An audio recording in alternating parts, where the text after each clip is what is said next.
We broadcast to you live on screen and online. Now, speaking of online, the debate over how to control the internet and who should be doing it is as old as the web itself. But despite the efforts of governments to shield users from the growing dangers of cyberspace, every proposed internet law hits the buffers over personal liberty concerns.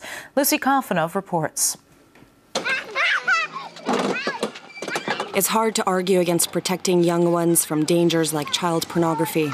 That's what Russia's new internet law aims to do by making it easier to remove harmful content from the web.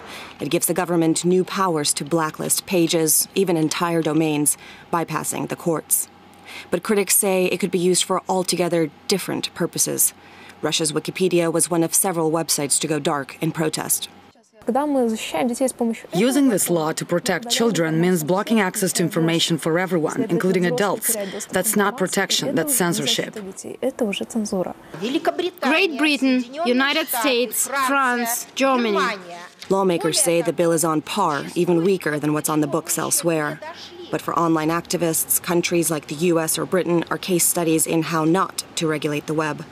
You can see that different countries use different tactics, whether it's copyright laws or cybersecurity laws, or just using national security as an excuse to go after free speech. Free speech may be enshrined in America's Constitution, but in a world where acts of terror could come not only from a few extremists in suicide vests, but from a few keystrokes on the computer.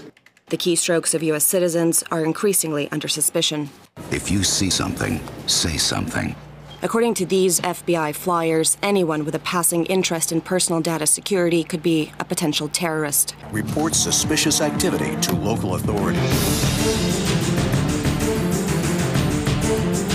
And while pre-crime detection may be the stuff of fiction, the Homeland Security Department is considering a virtual border patrol, which would scan billions of bytes and bits to stop cybercrime before it happens. That's like sticking a microphone in everyone's living room so you can listen to all the conversations and we'll just raid the bad guys. Internet freedom advocates helped defeat two controversial copyright bills, but the U.S. House voted to force private companies like Facebook to share personal data with the government and military.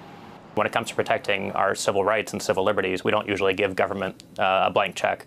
And that's really what these bills have done in a lot of ways. Across the Atlantic, Britain is on the verge of a web-wide Big Brother. Internet and phone providers are readying black boxes to let the government monitor every email, phone call, even SMS. This is the first step towards the government taking control of the internet. The UK already blocks web pages it deems illegal. But under the Digital Economy Act, it will soon add copyright violators to the blacklist. Anyone suspected of illegal downloads could have their internet cut off.